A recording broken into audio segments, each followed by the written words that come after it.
Saludos cordiales, es la maestra Annie Lorenzo. A continuación vamos a ver una introducción de la cinemática y sus magnitudes físicas involucradas como el vector posición, desplazamiento, distancia, vector velocidad y aceleración media instantánea y rapidez. Primero tenemos que tomar en cuenta que la cinemática es una rama de la mecánica clásica, así como la estática y la dinámica. Mientras la estática estudia el equilibrio mecánico de los cuerpos, por ejemplo, analiza por qué aunque interactúen diferentes fuerzas en un sistema, este se mantiene en reposo.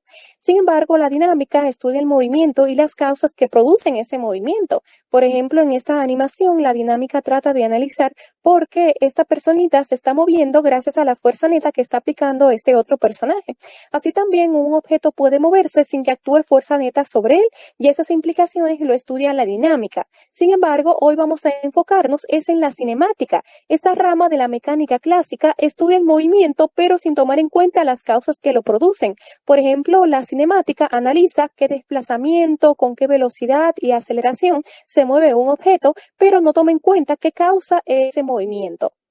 Vamos a considerar que en la cinemática los objetos se consideran ser como partícula. Una partícula es una idealización que considera ese objeto como si fuese un punto material, es decir, como que no tiene dimensiones. Eso facilita la descripción del movimiento del objeto sin tomar en cuenta la forma y tamaño u otros detalles en el mismo. Por ejemplo, si este automóvil lo consideramos como una partícula, lo podemos representar como si fuese un punto material. Entonces, de esa manera no estamos dependiendo de las dimensiones y nos permite ya sea facilitar su localización o su posición o qué velocidad o qué otro detalle en su movimiento. También, por ejemplo, si una pelota se está moviendo en el aire, pues al considerarlo como partícula no vamos a tomar en cuenta la rotación o la vibración que tenga la pelota en el aire. Entonces, considerar un objeto como partícula nos permite describir mejor el movimiento de ese objeto. Sin embargo, no todos los objetos lo podemos considerar como partículas. Eso va a depender del sistema de referencia del observador.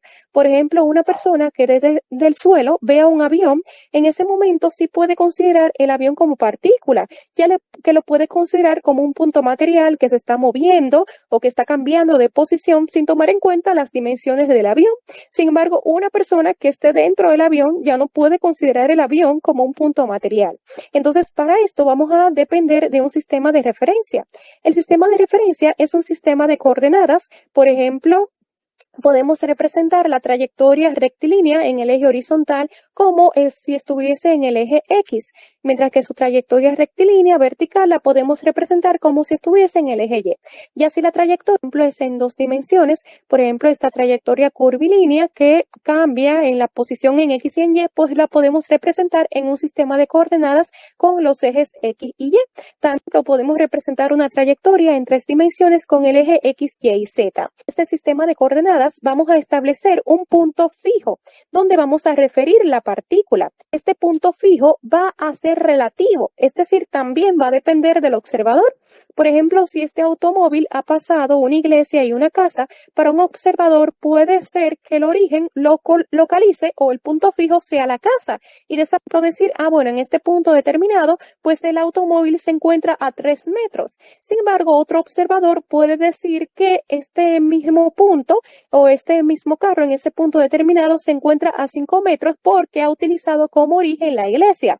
Ambos observadores pueden tener una correcta representación, aunque hayan tomado diferentes orígenes. Lo que sí debemos tomar en cuenta es que, claro, tenemos partir desde ese punto fijo y ese origen debe ser un punto en reposo. Ahora veremos las magnitudes físicas involucradas en la cinemática, como la posición, desplazamiento, distancia, velocidad, rapidez y aceleración. Como algunas de estas magnitudes son vectores y otras escalares, recomiendo ver primero el video vectores subido al canal. Iniciaremos con el vector posición, que lo podemos representar con la letra X, Y o R con la flecha arriba, de acuerdo a nuestro sistema de referencia. Como se trata de un vector, lo podemos representar con una flecha donde esta parte simboliza el inicio y esta otra parte de la flecha el extremo. Entonces, si tenemos una partícula, por ejemplo acá en una dimensión en el eje X, pues el vector posición de esa partícula va a ser una flecha que parte desde el origen de nuestro sistema de coordenadas hasta donde se localiza nuestra partícula. Como estamos en un eje X, pues ese vector posición lo podemos nombrar con la coordenada X, pero con la flecha arriba, indicándonos que se trata de un vector. También si vamos a representar, por ejemplo, de manera verbal, nuestro vector, tenemos que tomar en cuenta que debemos indicar tanto magnitud como dirección y sentido. Por ejemplo, en este caso, la partícula se encuentra también en una dimensión, pero ahora en el eje Y. De igual manera, el vector posición va a salir desde el origen hasta donde se localice la partícula, pero ahora se va a nombrar como Y con la flecha arriba. Sin embargo, de manera prácticamente indistinguible, se puede utilizar que cuando una partícula se encuentra en una dimensión, pues se le nombra el vector posición como X con esta flecha arriba. Ahora bien, cuando una partícula se encuentra en dos dimensiones, es decir, tiene una trayectoria bidimensional o curvilínea, pues la representación del sistema de coordenadas para esta partícula es en dos dimensiones con el eje Y y X. Sin embargo, de igual manera, vamos a tomar un punto como origen y nuestro vector posición va a partir desde ese punto de origen hasta que se localice nuestra partícula. Pero ahora, como la trayectoria es en dos dimensiones, el vector posición lo vamos a nombrar con la letra R con nuestra flecha encima. Ahora veremos el vector de desplazamiento. El vector de desplazamiento representa un cambio de posición de la partícula. En este caso, el cambio, utilizamos este símbolo de delta que parece un triángulo. De esta manera, el vector de desplazamiento lo representamos con ese símbolo de delta que indica cambio, seguida de nuestra misma abreviatura para representar la posición con nuestra flecha arriba. Por ejemplo, delta R con esta flecha arriba indica el desplazamiento de una partícula en dos dimensiones, mientras que delta, aquí X o delta Y con nuestra flecha arriba, indica el vector de desplazamiento en una dimensión. Entonces, como es un cambio, pues el desplazamiento va a ser igual al vector posición final menos el vector posición inicial, con la letra correspondiente de acuerdo al tipo de trayectoria. Vamos a ver este ejemplo en donde se nos pide calcular el desplazamiento de un automóvil que se mueve a lo largo de una trayectoria rectilínea si cambia de la posición X1 igual a menos 50 metros a la posición X2 igual a 50 metros. Como estamos moviéndonos en una trayectoria rectilínea, vamos a utilizar como sistema de referencia una línea recta. Consideraremos este punto como nuestro origen. De esa manera, a la derecha tendremos el eje X positivo y a la izquierda el eje X negativo. Entonces, vamos ahora a representar con flechas nuestros vectores posición. Por ejemplo, desde el origen hasta donde se posicionaba la partícula en la posición inicial, que vemos que como es negativa, iría hacia la izquierda, pues ahí tendremos nuestro vector posición inicial, que corresponde a un valor de menos 50 metros. De igual manera, partimos desde el origen para ahora representar el vector posición final, que es de 50 metros. Como es positivo, vamos a partir desde el origen, pero hacia la derecha, y con esta flecha está representado nuestro vector posición final, X2, que es igual a 50 metros. Entonces, para primero pues, representar de manera gráfica el desplazamiento, debemos tomar en cuenta que a diferencia del vector posición, el vector desplazamiento va a ser una flecha que tenga su inicio en el extremo del vector posición inicial y su extremo en el extremo de vector posición final. Es decir, esta flecha acá nos está simbolizando el vector desplazamiento de esta partícula. Acá vemos que su inicio está en el extremo del vector posición final, mientras que acá el extremo de nuestro vector que representa el desplazamiento está en el extremo del vector posición final. De esta manera podemos ver también que la magnitud de este desplazamiento va a corresponder a 50 más 50, que es 100 metros. Pero como es un vector o un desplazamiento, vemos que va hacia la derecha, por lo que corresponde a un vector unitario Y, que ya nos está diciendo que el desplazamiento es en el eje horizontal y positivo. También pudimos haber dicho 100 metros al este o alguna otra forma de representar las tres partes elementales de un vector: magnitud, dirección y sentido. Entonces, de manera analítica, para buscar el desplazamiento, como estamos en el eje X, nuestro desplazamiento lo vamos a nombrar como delta X, que va a ser igual al vector posición final menos el vector posición inicial. Entonces, sustituyendo, tenemos que el vector posición final es 50 metros el menos de nuestra fórmula y el vector posición inicial, que como es a la izquierda, tenemos que considerar su signo negativo.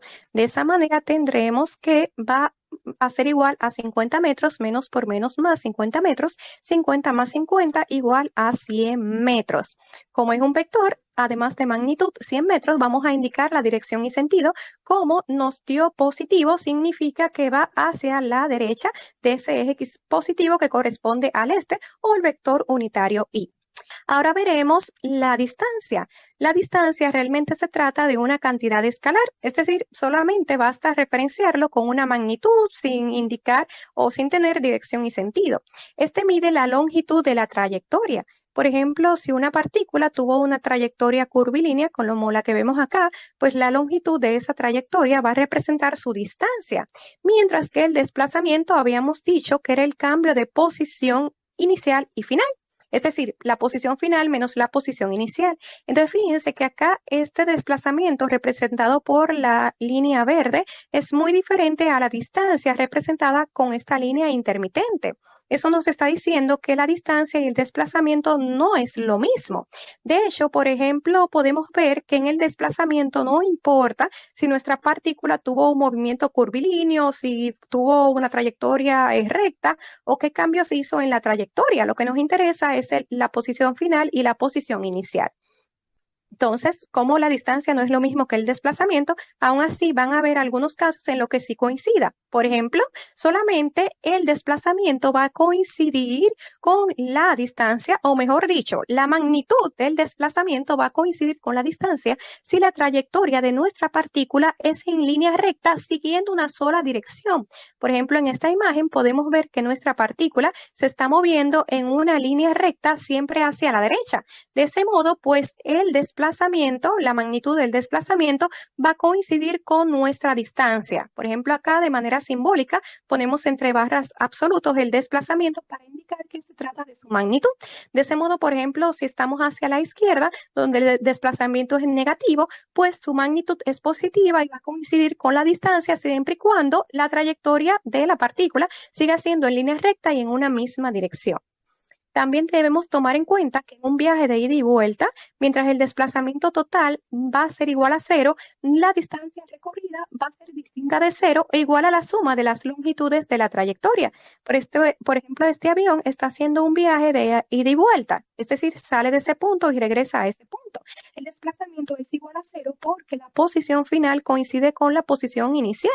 Es decir, la posición final menos la posición inicial va a ser igual a 0, por lo que no hay desplazamiento. Sin embargo, el avión sí recorrió una distancia y va a ser igual a la sumatoria de las longitudes de esa trayectoria. Vamos a ver, mediante este otro ejemplo, las diferencias en cómo calcular la distancia y el desplazamiento total recorrido por una partícula. En este caso, tenemos que un señor camina desde su casa 8 cuadras al este, luego 4 cuadras al sur y luego 5 cuadras al oeste. Entonces, vamos a determinar cuál fue la distancia total que recorrió y el desplazamiento total que tuvo. Entonces, tenemos que el señor, una partícula, parte desde su casa y vamos a medir ahora con la regla 8 centímetros, ya que podemos utilizar, por ejemplo, que cada centímetro corresponda a una cuadra. Como inició moviéndose hacia el este, vamos a hacer una flecha, ¿verdad?, hacia el sentido positivo del eje X. De este modo, ya acá tenemos representadas esas 8 cuadras. Seguidas de 4 cuadras al sur, vamos a tener entonces nuestra flecha en esta posición vertical. Como es hacia el sur, vamos a medir 4 centímetros, pero hacia abajo. Ahí tenemos ese vector representando un desplazamiento de 4 cuadras, seguido ahora de 5 cuadras, pero al oeste. Entonces ponemos nuestra regla en posición horizontal y vamos a trazar una flecha representando hacia la izquierda porque es al oeste con un tamaño de 5 centímetros que corresponde a 5 cuadras. Entonces, de este modo, ahora ya tenemos que nuestro señor se encuentra en esta posición. Vemos que, en verdad, no regresó a su casa. Miren a qué distancia se encuentra de la casa. Sin embargo, vamos a ver ahora cuál fue la distancia total que recorrió y cuál fue el desplazamiento total para ver que no es lo mismo. Por ejemplo, en este caso, la distancia total recorrida va a corresponder a la longitud de su trayectoria. Es decir, la distancia total va a ser 8 más 4 más 5 cuadras igual a 17 cuadras.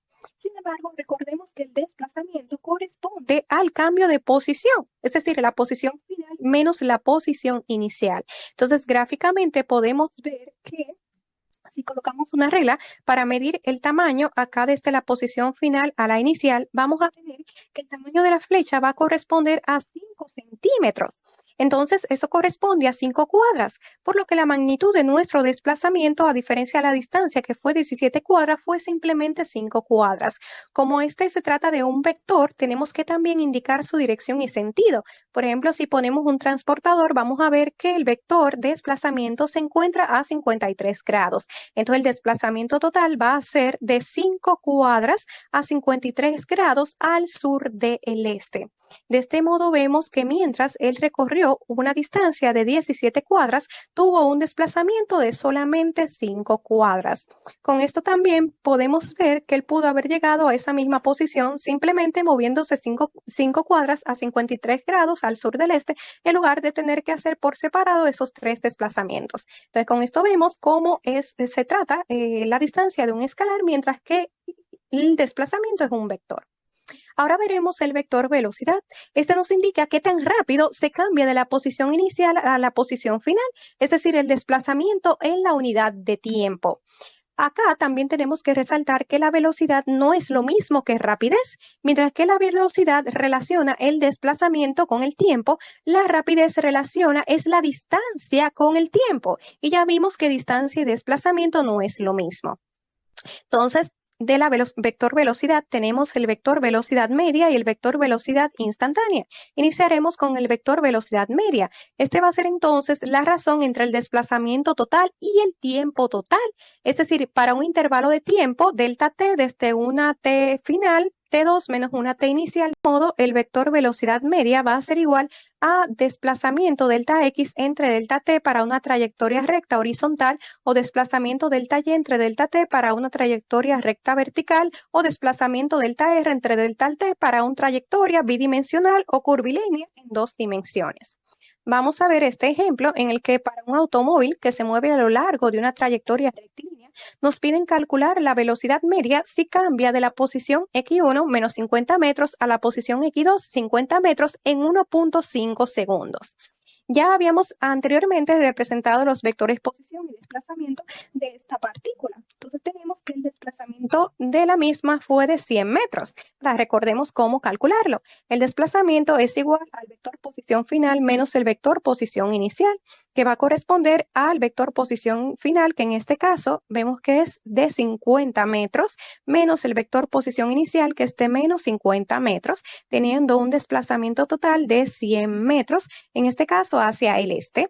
Entonces, fíjense que en este caso tenemos un intervalo de tiempo, aunque vemos que solo se nos está dando un tiempo. Eso es porque se nos está diciendo que cambió de una posición a otra en un estimado de 1.5 segundos. Es decir, ahí tenemos un lapso o intervalo de tiempo, donde podemos considerar que el tiempo inicial es entonces de 0 segundos. Entonces, el intervalo de tiempo delta t va a ser igual a t final menos t inicial.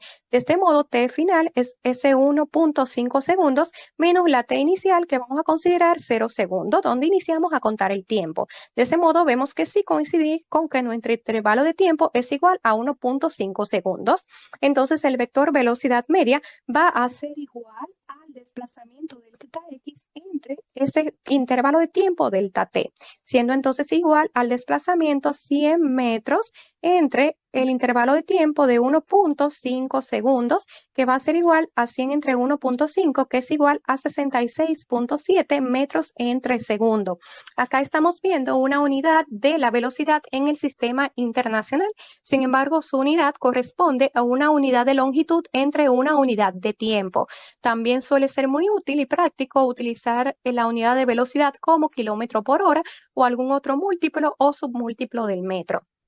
Entonces, como la velocidad es un vector, además de magnitud, debemos indicar dirección y sentido. En este caso, la dirección y sentido de la velocidad va a corresponder al del desplazamiento. Es decir, si el desplazamiento fue hacia el este, pues la velocidad media también va a corresponder hacia el este. Acá podemos ver representado con una flecha nuestro vector de desplazamiento. Como va hacia el este, pues con esta flecha estamos simbolizando nuestro vector velocidad media. A diferencia del vector velocidad media, en el vector velocidad instantánea solamente se toma en cuenta la velocidad de una partícula, pero en un determinado punto de su trayectoria, es decir, en un instante de tiempo definido. A diferencia del lapso de tiempo que consideramos en la velocidad media, para este tipo de velocidad instantánea, por ejemplo, requerimos saber la velocidad de un objeto, ya sea a los 5 segundos o estrictamente a los 3 segundos o en un punto determinado de su trayectoria. Por ejemplo, el velocímetro de un vehículo representa es la velocidad instantánea. Ahora bien, por ejemplo, si en una carrera han competido varios jugadores, pues el que tenga mayor velocidad media va a ser el ganador, porque el que tenga mayor velocidad media va a decir que recorrió ese mismo desplazamiento, pero en un menor tiempo. De esa manera podemos ver la distinción entre velocidad media e instantánea. Sin embargo, como la velocidad instantánea va a depender del tipo de movimiento que veremos más adelante, pues ahora vamos a, ¿verdad?, conformarnos con saber que se trata de una velocidad, pero en un instante de tiempo. Ahora, para determinarla, vamos a depender de si esa partícula se está moviendo con velocidad constante o con aceleración constante o variable, por lo que vamos a requerir una fórmula distinta para el mismo. Ahora veremos el vector aceleración media. La aceleración media corresponde a la rapidez con que cambia la velocidad en un intervalo de tiempo. Es decir, si hay cambio de velocidad es que tendremos aceleración. Como es la rapidez de ese cambio, eso corresponde a que o la velocidad aumenta o puede disminuir. Sin embargo, como la velocidad es un vector, si cambia cualquier elemento de este vector velocidad, ya sea su magnitud, su dirección o su sentido, pues tendremos una aceleración. De este modo, la aceleración media la podemos representar como el cambio de velocidad delta V entre delta T. Consideraremos entonces tres casos, uno en el que cambia la magnitud, otro la dirección y otro el sentido de la velocidad, para que consideremos que en cualquier caso habrá aceleración. Vamos primero a ver si la velocidad cambia en magnitud. En este ejemplo tenemos que determinar la aceleración media de un automóvil que se desplaza en una carretera recta con una velocidad media de 80 km por hora a las 2 horas y de 90 km por hora a las 2:30. Entonces, de esta manera gráficamente vemos que el primer vector velocidad tiene una magnitud más pequeña que el segundo vector velocidad. Sin embargo, vamos a considerar ese cambio de velocidad como delta V igual a la velocidad final menos la velocidad inicial. Entonces, la velocidad final es 90 km por hora menos la inicial, que es de 80 km por hora, quedándonos un cambio de velocidad igual a 10 km por hora con el vector unitario y mientras que el lapso de tiempo transcurrido, el t final menos t inicial, va a corresponder a 2.5 horas menos 2 horas igual a 0.5 horas. Esto lo podemos ver también desde otro punto de vista. Si en la primera parte del trayecto él se encontraba a 80 km por hora a las 2 horas y luego otra velocidad a las 2 horas y media, pues ya sabemos que de 2 horas a 2 horas y media pues pasó media hora, que es 0.5 horas. O también tomando en cuenta que 2 horas y media corresponde a 2.5 horas menos 2.0 horas igual a 0.5 horas. Ver acá que este tiempo está dado como si fuese de un reloj, por lo que no pudimos restar 2.3 menos 2.0, ¿sí? Porque 2 horas y media corresponde a 2.5. Entonces, como ya tenemos el cambio de velocidad entre el cambio de tiempo, al dividirlo vamos a tener el vector aceleración media, siendo 10 km por hora entre 0.5 horas igual a 20 km por hora al cuadrado, con el vector unitario y recordemos que en este caso la aceleración entonces va a tener la misma dirección y sentido que el cambio de velocidad, que como fue hacia el este, pues también la aceleración media es hacia el este, o o representado con el vector unitario y. Acá vemos una unidad de la aceleración que va a ser representada por una unidad de longitud entre una unidad de tiempo al cuadrado. Por ejemplo, en este caso, kilómetros sobre hora al cuadrado, o en el sistema internacional como metros sobre segundo al cuadrado. Vamos a ver otro ejemplo del vector aceleración media, pero ahora sí lo que cambia en la velocidad es su sentido. Tenemos que determinar el vector aceleración media de una pelota que llega horizontalmente a una pared con una velocidad de 5 metros por segundo, choca y rebota también horizontalmente a 5 metros por segundo en un lapso de 0.1 segundo. En este caso vemos que ambas flechas tienen el mismo tamaño porque la magnitud de esta velocidad no varía. Sin embargo, sí cambia su sentido. Entonces tenemos que ese cambio de velocidad final menos velocidad inicial, corresponde a la velocidad final con la que está rebotando, que es de 5 metros por segundo, pero como es hacia la izquierda es negativo, menos la velocidad inicial, que como es hacia la derecha, entonces corresponde a un valor positivo. Entonces menos 5 es igual a menos 10 metros por segundo, el vector unitario y, indicándonos que como el valor acá estamos en la dirección del eje X, pues el vector unitario Y corresponde a que verdaderamente ese cambio de velocidad fue también en el eje X y del eje X negativo. O sea, ya sabemos que el cambio de velocidad va apuntando hacia la izquierda o hacia el oeste. Entonces, el vector aceleración media, que corresponde al cociente de ese cambio de velocidad entre el lapso de tiempo, va a ser menos 10 metros sobre segundo entre el lapso o intervalo de tiempo, que es de 0.